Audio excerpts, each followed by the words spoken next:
আরাফার ময়দানে দাঁড়িয়ে আমি একটি দোয়া করেছিলাম এবং তারপর থেকে আমি আর কখনো সিগারেট ছুঁয়ে দেখিনি।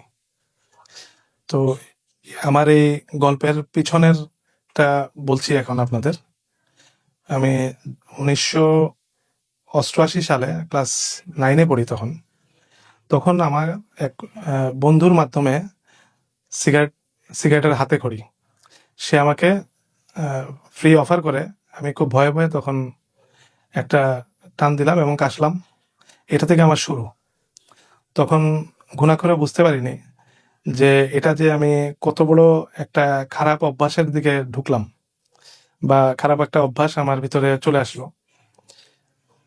তো যাই হোক, আমি এরপরে রেগুলার মানে প্রথম কয়েকদিন সে আমাকে কিনে খাওয়াতো, এরপর আমি তাকে কিনে খাওয়ানো শুরু করলাম, সে আর কিনতো না। তো সাধারণত এটাই হয় অনেক ক্ষেত্রেই, বিশেষ করে অ্যাডিকশনের যত এলিমেন্টস আছে এগুলা বেশিরভাগের গল্প প্রায় একই রকম, স্টার্টিংটা। তো এই জন্য সাবধান হওয়ার দরকার আছে ইয়াং জেনারেশন যারা। তো যাই হোক, আমি পরে রেগুলার স্মোকার হয়ে গেলাম এবং খুব শৌখিন স্মোকার ছিলাম। মানে আমি ক্লাস 9-10-এ পড়ি। আমার এখনো পরিষ্কার মনে আছে, আমার মানে খুব ভালো ব্র্যান্ডের লন্ডন থেকে পাইপ আনাতাম। পাইপের টবেকো থাকতো আমার কাছে, খুব নাম মনে আছে আমার কাছে এখনো। বোরকাম রিফ চেরি নামে একটা টবেকো ছিল, আমার এখনো এই নামটা মনে আছে, কারণ আমার খুব ফেভারিট ছিল।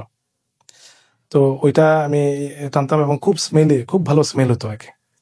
এবং ওইটার স্মেলে এমনও হয়েছে একদিন আমি বোধহয় ট্রেনে ধরিয়েছি, মানে, এবং ট্রেনে ওই স্মেলটা পেয়ে আমাকে লোকজন এসে বলছে, ভাই একটা টান দিই, এতটাই ছিল। তো তারপরে বিভিন্ন রকমের টবেকো আমি ট্রাই করতাম।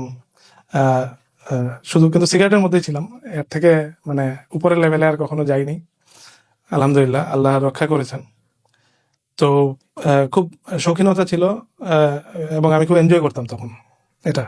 এবং ওই বয়সটা এমনই একটা ছিল, 9-10-এ পড়ি, মানে একটা হিরোইজম কাজ করতো, মানে স্মার্টনেস কাজ করতো। আই বিকাম স্মার্ট, এরকম একটা ফিলিংস কাজ করতো। আর সেখানে যদি শৌখিনতার মাধ্যমে যদি আরো কিছু ভ্যারাইটিস থাকতো, স্মোকিং এর ছেলেরাও, মানে আশপাশের ছেলেরা খুব মানে আমি আরো এনকারেজ ফিল করতাম তখন। আল্লাহ মাফ করুন। তো যাই হোক, এইভাবে চললো। এরপর 2006-এ আমি পড়াশোনা শেষ হলো, এখানে বাংলাদেশে চাকরি শুরু করলাম। পরে 2006-এ একটা মাল্টিন্যাশনাল কোম্পানিতে আমি জয়েন করলাম, পোস্টিং রিয়াদে, সৌদি আরবের রিয়াদে জয়েন করলাম। তো জয়েন করার পর আহ, আহ, আমার অভ্যাস ওইভাবেই আছে, আমি স্মোক করছি। তখন অফিসে অ্যালাউড ছিল স্মোক করা, আমি আমার অফিস রুমে বসে স্মোক করতাম। আর আহ, মানে কোনো মানে খুব ভালো সময় কাটতো। মানে আর স্মোকিং এর একটা জিনিস হচ্ছে যে, মানে যে কোনো বিষয়ে, সুখের হোক আর দুঃখের হোক, সিগারেট, সুখের হলেও সিগারেট, দুঃখের হলেও সিগারেট, আর টেনশন হলে তো কথাই নেই, সিগারেট হাতে ধরাতে হবে। আর যাই হোক, এখন 2009-এ 2009-এ আমি আমার বাসা শিফট করি এবং কিছু দিনী ভাইদের সান্নিধ্যে আসি, এবং that was the turning point আমার লাইফের, এই অভ্যাসটা ছাড়ার জন্য। কারণ আমি ইসলাম প্র্যাকটিসিং ছিলাম না আগে ওইভাবে, বড় জোর জুম্মার নামাজটা পড়তাম। তো 2009-এ যখন আমি বাসা শিফট করি রিয়াদেই, এবং বাংলাদেশি বেশ প্র্যাকটিসিং কয়েকজন 3টা ফ্যামিলি তাদের সান্নিধ্যে আসি, তখন আমি বিভিন্ন ইসলামিক স্কলার যারা, বিশেষ করে মদিনা ইসলামিক ইউনিভার্সিটি থেকে পাশ করা যে মাদানী আলেম যারা, তাদের সান্নিধ্যে আসি এবং কন্টিনিউয়াসলি আমি তাদের চেষ্টা করতাম যে তাদের বিভিন্ন দার্স যেটা হতো, লেকচার হতো, লাইভ প্রোগ্রাম হতো, গ্যাদারিং হতো, এগুলোতে অ্যাটেন্ড করার চেষ্টা করতাম।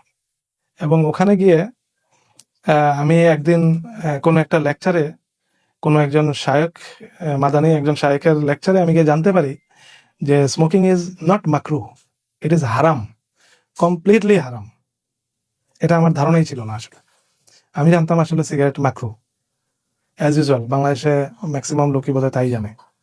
এটা যে হারাম এটা আমি জানতাম না তখন। তো যাই হোক, আমার ভিতরে একটা তাগিদ তৈরি হলো। তখন আমি 2009-এ বিয়ে করেছি।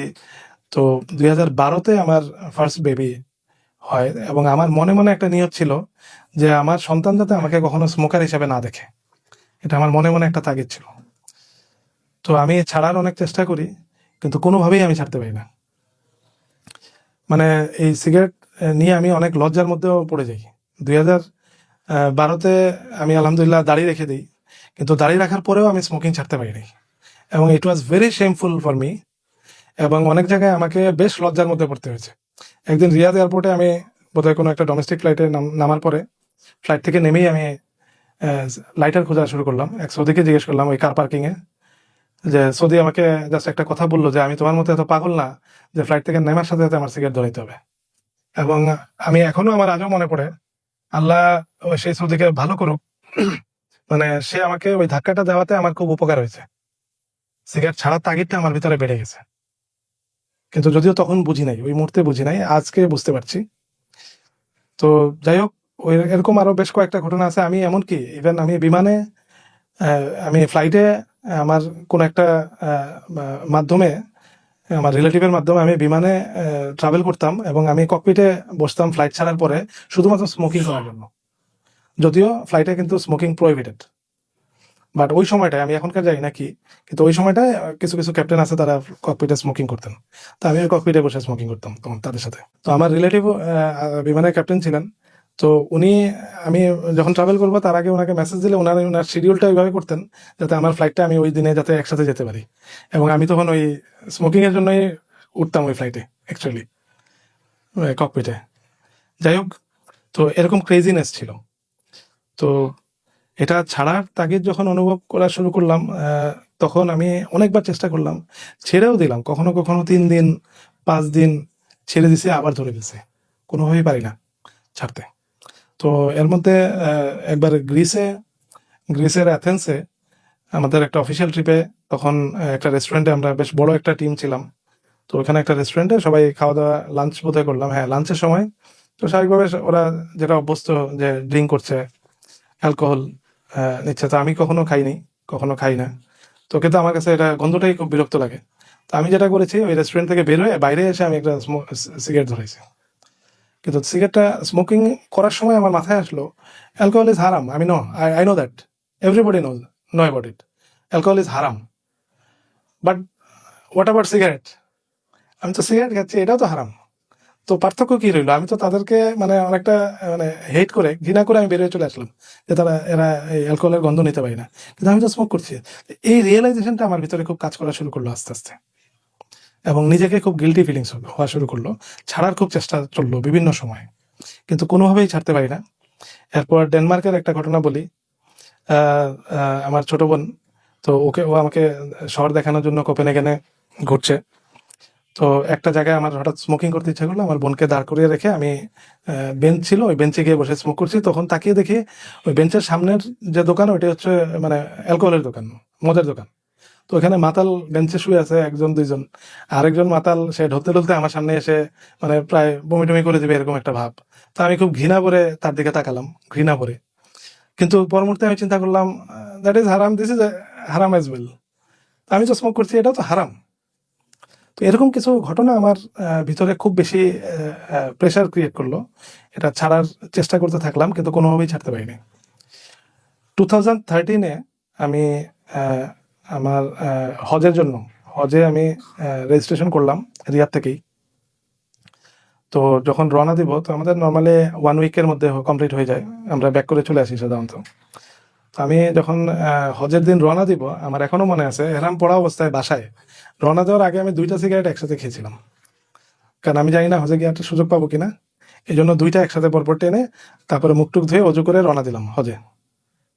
আচ্ছা, এখন হজের মূল যে সময়টা, সেটা হচ্ছে যে আরাফার ময়দানে জোহরের পর থেকে মাগরিব, এই সময়টা ভেরি ইম্পর্টেন্ট।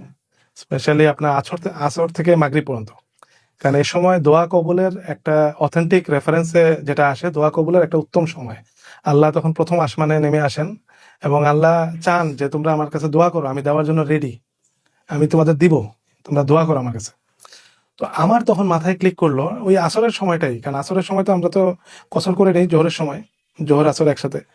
আসরের সময়টা আমার মাথায় আসলো, আমি তো সিগারেট ছাড়তে পারছি না, আমি অনেকদিন থেকে স্ট্রাগল করছি, ওয়াই নট, আমার তো আল্লাহ আছেন, আমি তো আল্লাহর সামনে, আল্লাহ আমার একদম কাছে প্রথম আসমানে, আমি কেন আল্লাহর কাছে সাহায্য চাই না? এই তখন আমার এই মাথায় ক্লিক করার সাথে সাথে আমি তখন আরো অন্যান্য বিভিন্ন বিষয়ে দোয়া করে আমি তখন এইটার জন্য স্পেশালি একেবারে মন খুলে আমি আল্লাহকে বললাম যে আল্লাহ, আই এম ফেলিয়ার, আমি এটা কুইট করতে পারি নাই, এটা আমি ফেলিয়ার, আমি পারবো না, এটা তোমার সাহায্য লাগবে। আল্লাহ তুমি আমাকে সাহায্য করো, আমি যাতে এটা থেকে বেরিয়ে আসি। আল্লাহ আকবার।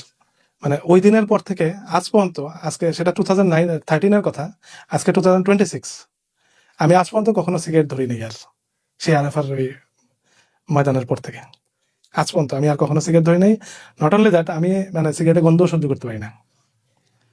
গন্ধ সহ্য করতে পারলে অনেক সময় মসজিদে অনেকে সিগারেট বাইরে থেকে খেয়ে ঢুকে, মানে দাঁড়ানো মুশকিল হয়ে যায়, আমার প্রচন্ড বিরক্ত লাগে। আজ পর্যন্ত ধরি নেই, আলহামদুলিল্লাহ, এটা আল্লাহর অশেষ মেহেরবানি। এবং এটা আমি হচ্ছে একদম ডাইরেক্ট উইটনেস যে আল্লাহ যে আরাফার দিনে যে দোয়া কবুল করেন, এটার একদম ডাইরেক্ট উইটনেস হচ্ছে আমি, প্রত্যক্ষ প্রমাণ পেয়েছি আমি এটার। তো আসলে আমরা দোয়া করতে জানলে আল্লাহ রেডি আছেন দোয়া কবুল করার জন্য। তো ইনশাল্লাহ আমরা এটা জানবো যে কিভাবে আমরা কখন দোয়া কবুল হয় এবং কিভাবে দোয়া করতে হয়, এটা জরুরি। তো সবাইকে ধন্যবাদ। জাযাকুমুল্লাহু খাইরান। আসসালামু আলাইকুম রহমতুল্লাহ।